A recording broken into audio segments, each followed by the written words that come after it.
વાત કરી હવે રેલવે બજેટની. આપણી સાથે પેનલમાં જોડાઈ ગયા છે પ્રમુખ છે WREUના RC શર્મા છે, તેમની સાથે છે ડિવિઝનલ યુથ કન્વીનર WREUના સંજય સૂર્યબલી, તેમની સાથે જયેન્દ્ર તન્ના જોડાશે, વેપારી એસોસિએશનના પ્રમુખ છે, અને સાથે યોગેશ મિશ્રા છે રેલવે એમ્પ્લોઈઝ યુનિયન સંઘમાંથી. આપ તમામનું સ્વાગત GSTV પર.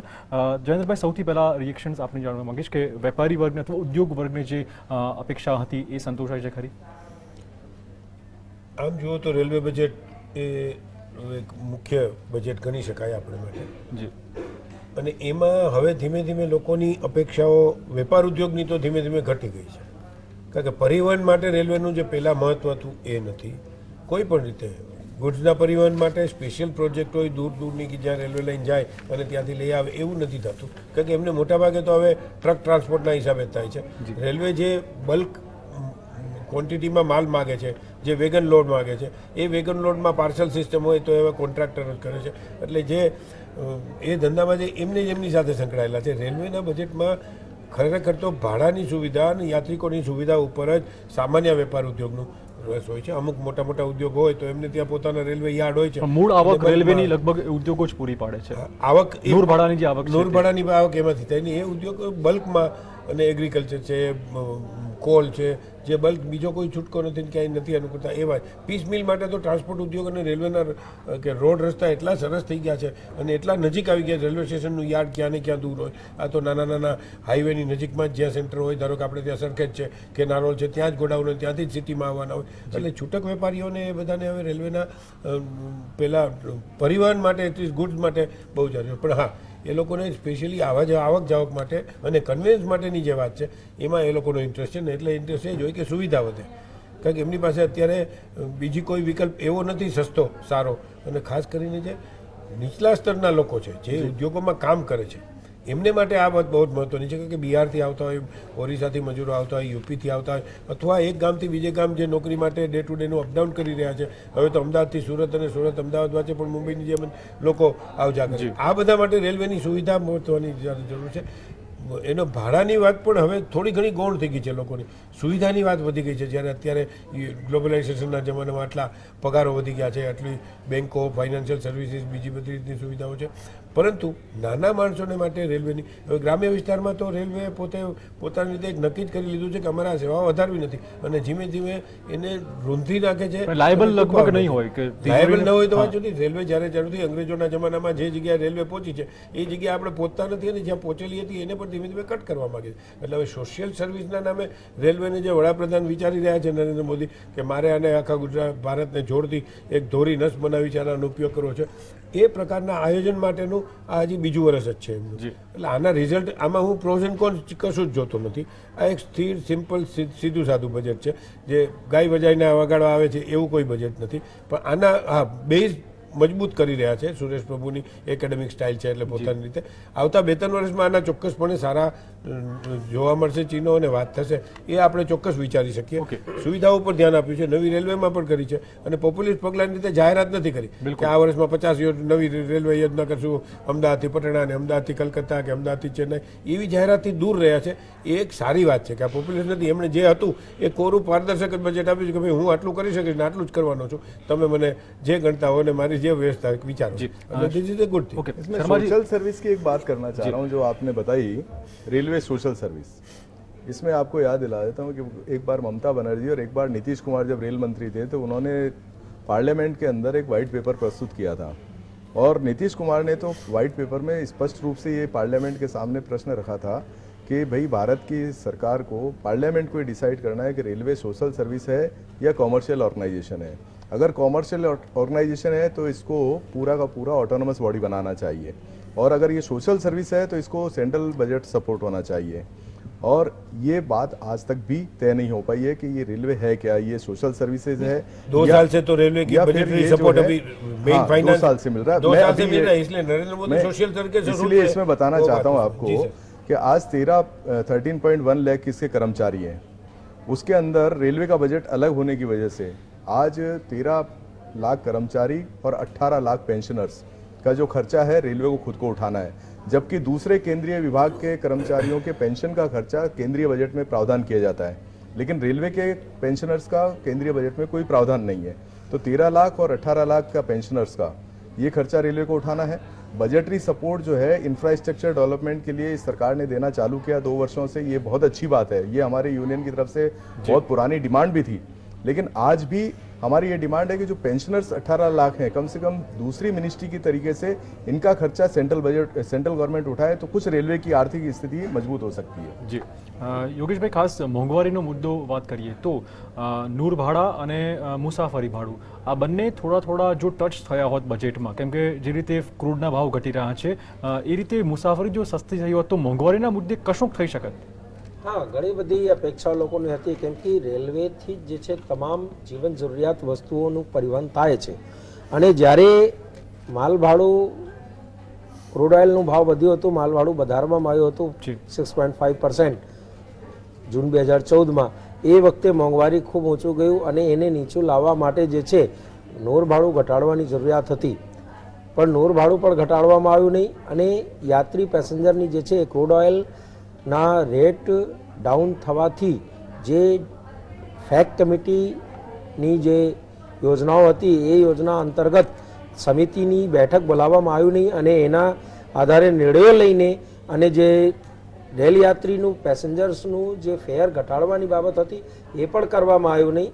માત્ર જે છે જાહેરાતો કરી દેવામાં આવી કે બસ અંત્યોદય ટ્રેનની જે જનસાધારણ ટ્રેન જ હતી, પણ કયા રૂટ ઉપર ચાલશે, કેટલી ટ્રેનો ચાલશે, ક્યારે ચાલશે, એ કોઈ પણ પ્રકારની જાહેરાત કરવામાં આવી નથી. જાહેરાત થાત તો કદાચ રાજનીતિકરણ થયું છે એવું ચોક્કસ કહેવાત. એટલે માટે પ્રભુનું ફોકસ એ દિશાનું છે, પરંતુ જાહેરાત ટાળી છે એમણે. નહીં, જાહેરાત ટાળી છે, પણ પબ્લિકને તો એ જાણવાની હક છે ને કે ભાઈ તમે જે કીધું કે અંત્યોદય ટ્રેન ચલાવીશું, પણ ક્યારે?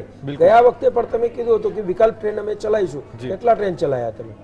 માત્ર જે છે જે હમસફર કીધું છે એ પ્રીમિયમનું બીજું નામ છે. પ્રીમિયમ ટ્રેન જે ચલાવવામાં આવ્યું, 1100 ફેરા કરવામાં આવ્યું, એમાંથી 900 ફેરા સદંતર ખાલી ગયું છે અને 1100 વળતા પાછાનું ફેરા જે છે એ 100% ખાલી ગયું છે. અને ચક્રવૃદ્ધિ વ્યાજના દરે દર 20% જે છે 50% ફેર જે છે વધારવામાં આવ્યું, એટલે 20%ના પેસેન્જરો મળ્યા, 80% પેસેન્જર તો મળ્યા જ નહીં. અને એ રીતે પ્રીમિયમ ટ્રેન માત્ર જે છે પ્લેનના તર્જ ઉપર જે છે તમે જે છે કર્યા, એમાં કોઈ યાત્રીને સુવિધા નહીં મળી. એક બાજુ ઉનાળામાં એવી સ્થિતિ હતી કે લોકોને ટિકિટ લીધા પછી અંદર પ્લેટફોર્મ ઉપર, જો લાસ્ટ તમે 7મી નવેમ્બરના દિવસનું તમે જે છે વિડીયો રેકોર્ડિંગ જુઓ તો તમને ખ્યાલ આવશે કે પ્લેટફોર્મ ઉપર ઊભા રહેવા, મતલબ સીડીથી ઉતરવા માટે જગ્યા નહોતી ટ્રેનોમાં અને પ્રીમિયમ ટ્રેનો સદંતર ખાલી જતી હતી. તો આ કેવી યોજના સરકારની સોશિયલ યોજના એ કેવી પ્રકારની હોઈ શકે? ઇમ્બેલેન્સ કઈ લાગે ખરું મુસાફરો વચ્ચેનું ઇમ્બેલેન્સ? જેવી રીતે અહીંયા જાહેરાત કર્યું છે કે અમે ટ્રેનો વધારીશું, ટિકિટ તમને 2020 સુધી બધાને ટિકિટ મળશે. ટિકિટ તો આજે પણ મળે છે, પણ સીટ મળશે એ તો નથી કીધું ને. ઓકે, આ વિશે વાત કરતા રહીશું, પણ તે પહેલા સમય થઈ ગયો છે એક નાનકડા બ્રેકનો.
વિરામ પછી આપનું સ્વાગત છે. રેલવે ડિપાર્ટમેન્ટમાં લાખો કર્મચારીઓ પણ કામ કરે છે અને આ લાખો કર્મચારીઓ એ જે તે રાજનૈતિક પક્ષની વોટ બેંક પણ હોઈ શકે છે.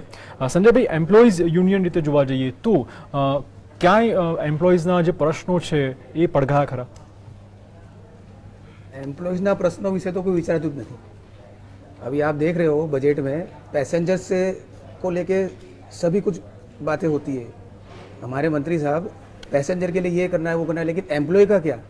आज हम जिस कंडीशन में काम कर रहे हैं, मतलब वर्स्ट से वर्स्ट कंडीशन, हम जहाँ रहते हैं हमारे मकान की कंडीशन देखें आप, हम किस कंडीशन में काम कर रहे हैं वहाँ किसी का ध्यान नहीं जाता. जैसे अभी मैंने बजट में सुना एसी लोकोमोटिव्स की बात. मुझे रेलवे में 20 साल हो गए, मैं लोको पायलट हूँ. 20 साल से मैं सुन रहा हूँ कि एसी लोकोमोटिव बनेंगे. आज तक मुझे वो लोकोमोटिव मिला नहीं है. और दूसरी हमारी जैसे खाली पद, हमारे रेलवे में 2.5 लाख से ज़्यादा पद अभी खाली है जी. वैकेंसी भरी नहीं जा रही है. और रहने की मकान की जो कंडीशन है बद से बदतर, मतलब हमारे एम्प्लॉय जहाँ रह रहे उसकी कंडीशन इतनी ख़राब है, मेंटेनेंस हो नहीं रहा है, उसके लिए फंड कहीं से नहीं आता है. बजट में एम्प्लॉय के लिए कभी सोचा नहीं जाता है. એટલે લાગે છે કે હવે જે નવી યુનિવર્સિટી સ્થપાશે એમાં સ્કિલ ઇન્ડિયાનો જે કન્સેપ્ટ છે એટલે સ્કિલ લેબર પણ રેલવેને મળી રહેશે અને હવે એન્જિનિયર જે છે નવા વિદ્યાર્થીઓ થશે એને ઇન્ટર્નશિપ માટે પણ મોકળાશ મળશે રેલવે ખાતામાં काम કરવા માટે. नहीं, लेबर तो हमारा बहुत स्किल है ही, लेकिन लेबर जिस कंडीशन में काम कर रहा है, जैसे कभी आप देखिए जो मेंटेनेंस होता है, कोच मेंटेनेंस, उस जगह पर आके आप देखिए कि आदमी जो हमारा एम्प्लॉय है किस कंडीशन में काम कर रहा है. वहाँ पर अगर आप आओ तो वहाँ शायद खड़े भी नहीं रहो जिस कंडीशन में वो 6 घंटा 8 घंटा ड्यूटी कर रहा है.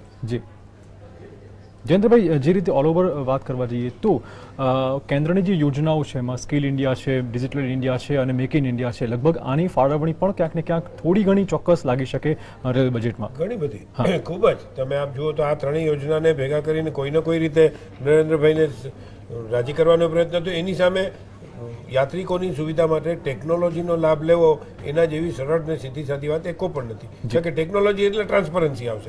એમણે કહ્યું કે અમે ટેન્ડરિંગ કર્યું છે, ટેન્ડરિંગ પણ ઓનલાઈન જ કરે છે અને ટ્રાન્સપરન્સી વાળું જ કરે છે. સુવિધાની વાત છે, તમે મોબાઈલ ઉપર તમારી બધી બુકિંગની સુવિધા, કેન્સલની સુવિધા, જે પણ અનુકૂળતા છે કેટલી છે તમે યુપીએસની રીતે પણ જોઈ શકશો કે ક્યારે ટ્રેન ક્યાં પહોંચે છે ક્યાં નહીં એની રાઈટ. એટલે આ બધું ટેકનોલોજીનો ઉપયોગ કરીને કરે છે. સ્કિલ ઇન્ડિયાના ભાગરૂપે એ લોકો નવી યુનિવર્સિટીવાળી વાત કરી છે, ડિજિટલ અને બાકીની બધી યોજનાઓ માટે સ્ટાર્ટઅપ માટે ને એના માટે પણ એ લોકો આ યુનિવર્સિટી બરોડા કરવાના છે એની વાત છે. પરંતુ જો ભાઈ જે રીતે વાત કરે છે સંજયભાઈ, જો સંજયભાઈ વાત કરે છે એ રીતે જો સ્ટાફનો ખ્યાલ ન રખાતો હોય તો એ ચોક્કસપણે કંઈક ને કંઈક સરકારના મગજમાં પ્લાનિંગ નો હશે. કારણ કે નરેન્દ્રભાઈ જ્યાં સુધી આપણે જોઈએ ત્યારે ગુજરાતમાં એણે સ્ટાફની ઉપરની સુખાકારી ઉપર ખૂબ જ ધ્યાન આપ્યું છે. પોલીસ ડિપાર્ટમેન્ટ છે કે જે લોકોને વિષમ પરિસ્થિતિમાં કામ કરવું પડે છે એમને માટે એમણે વિચાર્યું છે આ સ્ટાફની સાથે શું કઈ રીતે પરિસ્થિતિ હશે ને આ લોકોની ક્યાં એ આપણે જાણતા નથી. પણ હું એક ચોક્કસપણે માનું છું કે રેલવેનો સ્ટાફ છે, with all due regard to that, મેં 12 વર્ષ સુધી DRUCCમાં પ્રજાના પ્રતિનિધિ તરીકે કામ કર્યું છે. રેલવેના સ્ટાફમાં ક્યાંય કરતાં ક્યાંય પ્રજાકીય સુવિધાઓની વાત નીચલા સ્તરના સ્ટાફ છે કે આ લોકો છે એ સિવાય ઉપરના સ્તરના કોઈના સ્ટાફમાં. પૂર્વ રેલ પ્રધાન નીતિશ કુમાર કંઈ